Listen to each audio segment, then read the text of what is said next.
In a nutshell, a wallet is a piece of software that stores, sends, and receives digital currencies.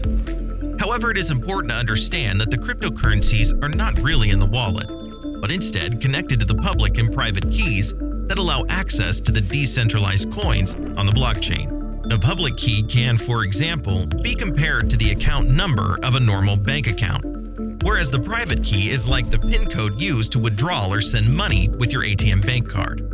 Caution is required because everybody that has access to the private key is able to send coins to other wallets and steal one's cryptocurrencies.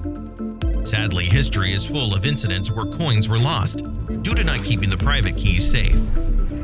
Long-term crypto holders often make use of so-called cold storage wallets, where, for example, public and private keys are printed on a piece of paper with the help of a PC that has never been connected to the internet. Other methods of cold storage wallets are hardware wallets, where the private keys are stored on devices such as USB sticks that do not need to connect to the internet in order to authorize transactions. The safest, but also most dangerous form of a cold wallet is probably the brain wallet, where public and private keys are memorized with no written backup. For everyday use of cryptocurrencies, so-called hot wallets can be used, for example, in the form of apps for smartphones.